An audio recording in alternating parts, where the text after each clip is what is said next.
छत्तीसगढ़ जगदलपुर दरभा के अलवा गांव में पटेलपारा की महिलाएं पलास के फूलों से होली के लिए गुलाल तैयार कर रही हैं।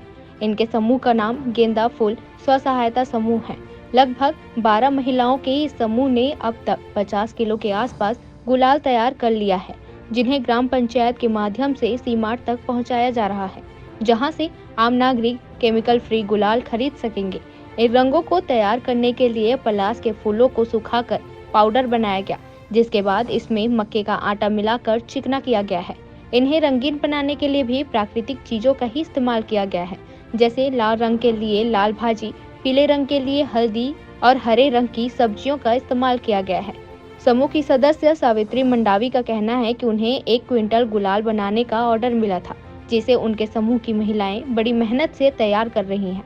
सावित्री बताती हैं कि उनका यह गुलाल केमिकल फ्री होने की वजह से स्वास्थ्य के लिए भी हानिकारक नहीं है।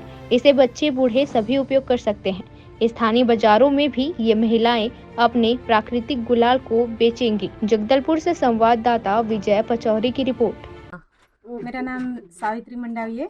मैं ग्राम अलवा पटेलपारा की हूँ और मेरे समूह का नाम है गेंदा फूल महिला ग्राम संगठन अलवा और मेरे संकुल का नाम है तिरतारा महिला संघ संकुल अलवा। ठीक है, अभी आप लोग क्या कर रही हैं? अभी हम लोग जैसे गुलाल का रंग बना रहे हैं, तो उसमें हम लोग 3 रंग बनाए हैं अभी।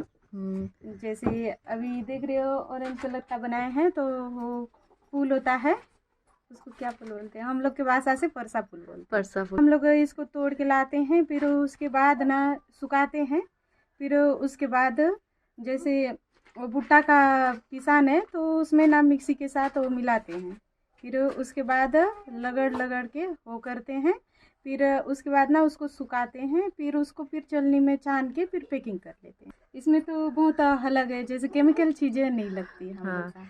कि इस रंग को क्यों खरीदेंगे लोग? बताइए। जैसे कि हम लोग जैसे बाजार से लाएंगे तो उसमें केमिकल चीज़ें मिलाई रहेगा। जैसे हम लोग का है जो गाँव में जो मिलती है फूल और वो सब से बनती है, तो नुकसान नहीं पहुंचाएगा। अच्छा।